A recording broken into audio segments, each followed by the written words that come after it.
শ্ৰদ্ধাৰ অধ্যক্ষ মহোদয়, সদন, এই যেটো নিৰ্বাচন হৈ গ'ল, এই নিৰ্বাচনৰ পৰা সদনে কি শিকিবলগীয়া আছে? ডেফিনেটলি আমি যদি ইলেকশ্যনৰ পৰা আমি যদি শিক্ষা নলওঁ, ইলেকশ্যনৰ পৰা যদি আমি নিশিকো, তেতিয়াহ'লে নিশ্চিতভাৱে অনাগত দিনত আমি ৰাইজক সেৱা কৰিবলৈ সক্ষম নহওঁ। এই ইলেকশ্যনত দুটা বিশেষ সিদ্ধান্তই মানুহৰ মনত ক্ৰিয়া কৰিছিল: অসমৰ বিকাশ আৰু অসমৰ সুৰক্ষা। বিকাশ আৰু সুৰক্ষা, ডেভেলপমেণ্ট এণ্ড আইডেণ্টিটি, এই দুইটা কাৰণেই আমাৰ ৰাজ্যৰ জনসাধাৰণে ভাৰতীয় জনতা পাৰ্টি আৰু NDA এনেধৰণৰ অভূতপূৰ্ব বিজয় আমাক হাতত তুলি দিছে। মই যেতিয়া সুৰক্ষা বুলি কওঁ, অবৈধ বাংলাদেশী প্ৰব্ৰজনৰ বিৰুদ্ধে অসমীয়া লোকৰ সুৰক্ষা, জনজাতীয় লোকৰ সংস্কৃতি মাটিৰ সুৰক্ষা, চাহ জনজাতীয় লোকৰ জীৱনৰ সুৰক্ষা, এই প্ৰতিটো আমাৰ জীৱনৰ সৈতে জড়িত প্ৰতিটো আইডেণ্টিটি ইছ্যু আমি অনাগত দিনত সন্মান জনাব লাগিব।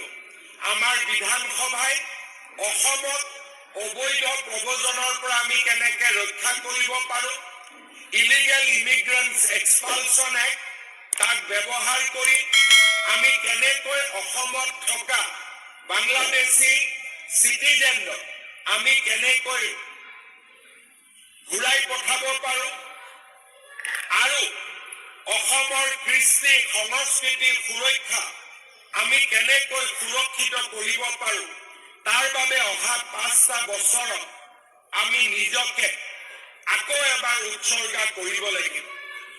অসমৰ সুৰক্ষাৰ লগে লগে অসমৰ জনজাতীয় লোকৰ সুৰক্ষা, মাটিৰ সুৰক্ষা, বিকাশৰ সুৰক্ষা, সংস্কৃতিৰ সুৰক্ষা, ভাষাৰ সুৰক্ষা, ইও আমাৰ বিধানসভাৰ 5 বছৰৰ যিটো এজেণ্ডা, ইও তাত প্ৰাথমিক ৰূপ ল'ব লাগিব।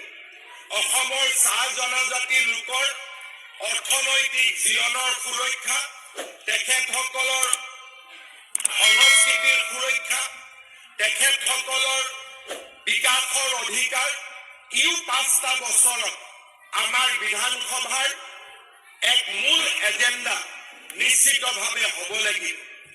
আমাৰ অসমৰ বিকাশৰ পৰা দূৰত থকা কাৰ্বি আলঙে হওক, ডিমা হাছাও হওক, বৰাক উপত্যকা হওক, বড়োলেণ্ড হওক, এই চাৰিওটা ভৌগোলিক অঞ্চলৰ সুৰক্ষা আৰু বিকাশৰ দায়িত্ব আমাৰ বিধানসভাই ল'ব লাগিব।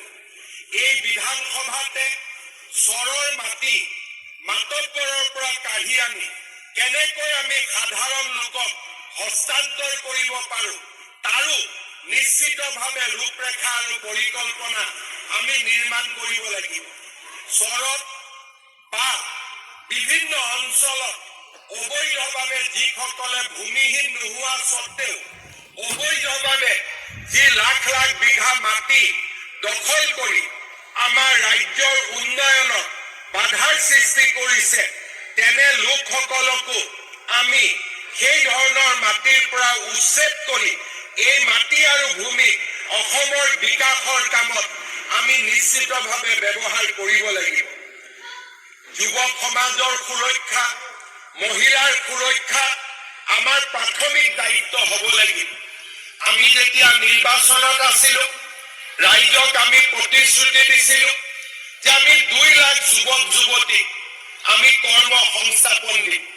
আজি ৰাইজে হয়তো মোক মনত নেপেলাব, কিন্তু মুখ্যমন্ত্ৰী হিচাপে দায়িত্ব গ্ৰহণ কৰাৰ এই পবিত্ৰ মুহূৰ্তত মই নিজকে নিজে মনত পেলাইছোঁ যে 2 লাখ যুৱকক চৰকাৰী চাকৰি দিয়াৰ দায়িত্ব এইখন চৰকাৰে মূলৰ ওপৰত ল'ব লাগিব আৰু আমি 2 লাখ যুৱক যুৱতীক নিশ্চিতভাৱে আমি কৰ্ম সংস্থাপন দিব লাগিব। 2 লাখ যুৱক যুৱতীক চৰকাৰী কৰ্ম সংস্থাপন দিয়াৰ সমান্তৰালভাৱে কৃষি অৰ্থনীতিৰ বিকাশৰ জৰিয়তে বিভিন্ন ধৰণৰ অসমৰ সম্পদৰ উপযুক্ত ব্যৱহাৰ কৰি আমি এনে এচাম যুৱকক নিৰ্মাণ কৰিব লাগিব যোনে নিজে চৰকাৰী চাকৰি নকৰে কিন্তু আন 10 জনক চৰকাৰী চাকৰি পৰিৱৰ্তে আন 10 জনক কৰ্মসংস্থাপন দিব পৰা ক্ষমতা আহৰণ কৰা এক শক্তিশালী যুৱ প্ৰজন্মকো আমি নিৰ্মাণ কৰিব লাগিব যদি 2 লাখ যুৱকে চৰকাৰী কৰ্মসংস্থাপন পায় আমি 10 লাখ যুৱকক নিৰ্মাণ কৰিব লাগিব যোনে আন 10 জনক কৰ্মসংস্থাপন দিব পাৰে তেনে এক উদ্যমিতাৰে পূৰ্ণ আমি এক যুৱ প্ৰজন্মক আমি সৃষ্টি কৰিব লাগিব আত্মসহায়ক গোটৰ জৰিয়তে অসমৰ মহিলা সমাজৰ মাজত যি এক এছপাইৰেশ্যন সৃষ্টি হৈছে আকাংক্ষাৰ সৃষ্টি হৈছে তাক আমি নিৰ্বাচনৰ সময়ত সকলোৱে ওচৰৰ পৰা দেখা পাইছো অসমৰ মহিলা সমাজে ঘৰৰ দায়িত্ব পালন কৰাৰ পিছতো তেওঁলোকে ঘৰৰ মাত্ৰ পাকঘৰৰ দায়িত্ব নহয় ঘৰৰ অৰ্থনৈতিক দায়িত্ব আমাৰ মহিলাসকলে ল'ব বিচাৰে আমাৰ মহিলাসকলে ঘৰৰ চাৰিবেৰৰ পৰা ওলাই পৰিয়ালটোৰ সমৃদ্ধিত তেওঁলোকে বৰঙণি যোগাব বিচাৰে অসমৰ আত্মসহায়ক গোটৰ এই আন্দোলনটো আমি এক ব্যাপক ৰূপ দিয়া আৰু উৎপাদনশীল কৰি তোলাৰ দায়িত্ব আমাৰ বিধানসভাই ল'ব লাগিব মই নিশ্চিতভাৱে অনুভৱ কৰোঁ যে সেলফ হেল্প গ্ৰুপত থকা 40 লাখ মহিলা আমাৰ এনে শক্তি এই শক্তিক যদি আমি উপযুক্তভাৱে ব্যৱহাৰ কৰিব পাৰোঁ অসমৰ জিডিপি 20 to 30% অকল মাত্ৰ আত্মসহায়ক গোটৰ বিপ্লৱৰ জৰিয়তে আহিবলৈ সক্ষম হ'ব মই সন্মানীয় বিধায়কসকলক আহ্বান জনাম যে অহা 5 বছৰ মহিলা আত্মসহায়ক গোটৰ উন্নয়ন আৰু আমাৰ যুৱ প্ৰজন্মৰ কৰ্মসংস্থাপন এই দুইটাৰ ক্ষেত্ৰতে আমি সদনৰ বাহিৰে ভিতৰে আমাৰ দায়িত্ব আমি পালন কৰিব লাগিব অধ্যক্ষ মহোদয় প্ৰতিটো দিনে এটা নতুন দিন আজি মই নিশ্চিতভাৱে মনত পেলাম যেতিয়া মই যোৱাবাৰ সদনত 5 বছৰ আগতে কেটল প্ৰটেকশ্যনৰ বাবে আইন আনিছিলো গো হত্যা বন্ধ কৰাৰ বাবে আইন আনিছিলো তেতিয়া সদনৰ ভিতৰে বাহিৰে এছাম লোকে আমাক সমালোচনা কৰিছিল আৰু তেওঁলোকে কৈছিলে যে কুৰবানীৰ দৰে প্ৰথাৰ বাবে গৰু বা গো অতিকে প্ৰয়োজনীয় আৰু সেইকাৰণে আমাৰ ধৰ্মীয় চেণ্টিমেণ্টত হাত দিব নালাগে আৰু গো হত্যা বিৰোধী আইন পাছ কৰিব নালাগে অধ্যক্ষ মহোদয় তেতিয়াও মই বিশ্বাস কৰিছিলো যে কুৰবানীৰ বাবে গৰুৰ প্ৰয়োজন নহয় কোনো ধৰণৰ ধৰ্মীয় গ্ৰন্থ কুৰবানী অকল গৰুৰে দিব পাৰি তাক কতো লিখা নাই আৰু নিশ্চিতভাৱে এটা দিন আহিব যিটো দিনত অসমৰ ধৰ্মীয় সংখ্যালঘু লোকেও হিন্দু মানুহৰ ধৰ্মীয় চেতনাক সন্মান জনাই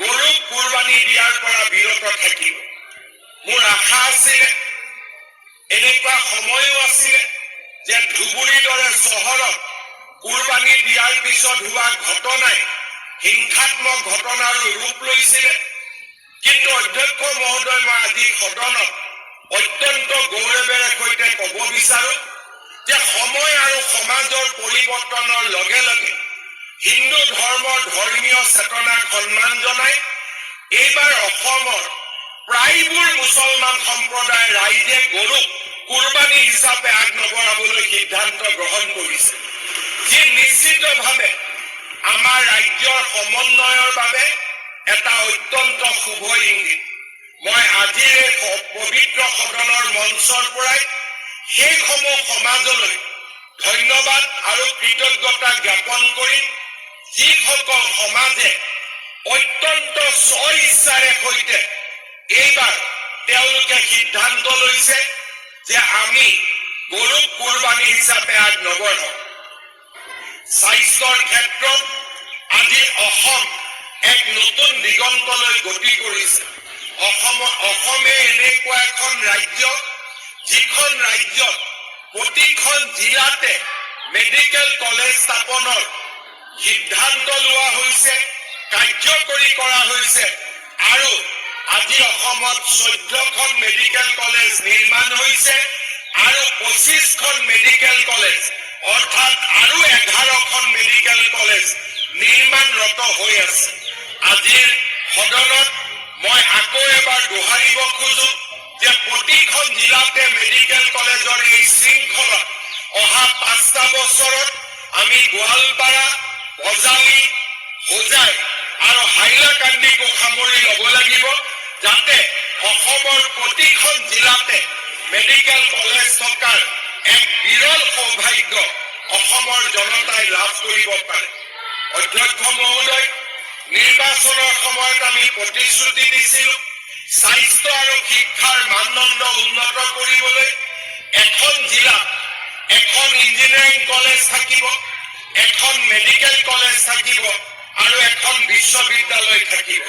এই তিনিওটা one district, 3 institute, one university, one medical college, one engineering college.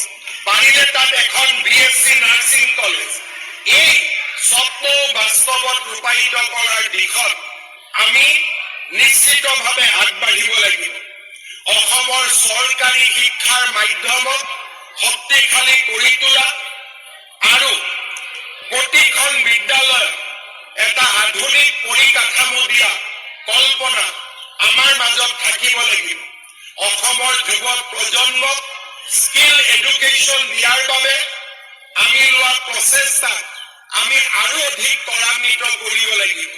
ইয়াৰ সমান্তৰালভাৱে বিদেশী ভাষাৰ জ্ঞান আহৰণ কৰি বিশ্বৰ ডাঙৰ ডাঙৰ অৰ্থনীতিলৈ অসমৰ যুৱকৰ কৰ্মসংস্থাপন বিচাৰি উলিয়াবৰ বাবে আমি বিদেশী ভাষাৰ জ্ঞানৰ ওপৰতো বিদ্যালয়, মহাবিদ্যালয় পৰ্যায়ৰ পৰাই আমি নিশ্চিতভাৱে কাম কৰিব লাগিব। অসমৰ চাহে বিশ্বৰ বজাৰত আকৌ যাতে আমাৰ মাৰ্কেট শ্বেয়াৰ আমি উভতাই আনিব পাৰো, তাৰ কাৰণে আমি প্ৰচেষ্টা কৰিব লাগিব। সদনত মাজে মাজে বিধায়কসকলে উল্লেখ কৰে যে চাহ শ্ৰমিকৰ দৰমহা বৃদ্ধি কৰিব লাগে। দৰমহা তেতিয়া মালিকসকলে দিব পাৰিব যেতিয়া আমাৰ চাহে নতুন নতুন বজাৰ দখল কৰিব পাৰিব। সেইবাবে আজি প্ৰথমবাৰৰ বাবে আমি চাহ শ্ৰমিকৰ দৰমহা প্ৰায় 300 টকালৈকে লৈ গলো। আমাৰ দায়িত্ব থাকিব যে আমাৰ চৰকাৰৰ কাৰ্যকালত ইয়াক যাতে আমি 450 টকালৈকে লৈ যাব পাৰো। কিন্তু তাৰ বাবে প্ৰথম প্ৰচেষ্টা হ'ব লাগিব অসমৰ চাহ শিল্পই যাতে বিশ্বৰ বজাৰ দখল কৰিব পাৰে। অৰ্থাৎ অনাগত 5টা বছৰত অসমৰ বিকাশৰ বাবে আমি নিজকে নিয়োজিত কৰিব লাগিব। অসমৰ চাহ, অসমৰ কৃষি খণ্ড আৰু কুটিৰ শিল্পক আমি আধুনিক কৰি গঢ়ি তুলিব লাগিব। ৰাজ্যৰ আধুনিকতাৰ উদ্যোগীকৰণৰ এক নতুন উদাহৰণ হিচাপে জাগিৰোডৰ নিৰ্মীয়মান টাটাৰ ছেমিকণ্ডাক্টৰে আজি সমগ্ৰ বিশ্বৰ দৃষ্টি আকৰ্ষণ কৰিব পাৰিছে। টাটা ছেমিকণ্ডাক্টৰৰ সমান নামৰূপত নিৰ্মাণ আৰম্ভ হোৱা ফাৰ্টিলাইজাৰ মেনুফেকচাৰিং ইউনিট আৰু চাপৰত হ'বলগীয়া 3200 মেগাৱাটছৰ থাৰ্মেল পাৱাৰ প্ৰজেক্টে অসমত মেনুফেকচাৰিঙৰ ক্ষেত্ৰতো এটা শক্তিশালী নাম হিচাপে আজি নিশ্চিতভাৱে লৈ যাব। নুমলীগড় ৰিফাইনেৰীৰ এক্সপানশ্যন আৰু এই ডাঙৰ ডাঙৰ প্ৰকল্পসমূহে অসমৰ অৰ্থনীতিত ইতিবাচক ৰূপ দিব। বিধায়কসকলক নিশ্চিতভাৱে মই আহ্বান জনাম যে একাংশ লোকে উদ্যোগীকৰণৰ ওপৰত কেইজনমান পুঁজিপতিৰ নাম লৈ উদ্যোগীকৰণৰ ওপৰত এটা নিগেটিভ ঋণাত্মক বাতাবৰণ সৃষ্টি কৰিব বিচাৰে। কিন্তু আমি সকলোৱে মনত পেলাব লাগিব যে অসমত যদি আমি উদ্যোগ নকৰো, অসমৰ লাখ লাখ যুৱকে সাব হিউমেন ষ্টেণ্ডাৰ্ডত অন্ধ্ৰপ্ৰদেশত কাম কৰিব, কেৰালাত কাম কৰিব, কৰ্ণাটকত কাম কৰিব আৰু মৃত্যুৰ সময়ত তেওঁলোকৰ মৃতদেহটো দেউতাক মাকে দেখা নাপায়, তেনেকুৱা পৰিস্থিতি আমি কেতিয়াও মানি ল'ব নোৱাৰো। আমি এনেকুৱা এখন সমাজৰ নিৰ্মাণ কৰিব লাগিব যিখন সমাজত এজন যুৱককো বাহিৰত কাম কৰিবৰ কাৰণে নপঠায় আৰু অসমৰ উদ্যোগীকৰণৰ আন্দোলনে এই গোটেই যুৱক সমাজক অসমলৈ উভতাই আনিব। তেনে আমি সাহসী পথেৰে আগবাঢ়িব লাগিব।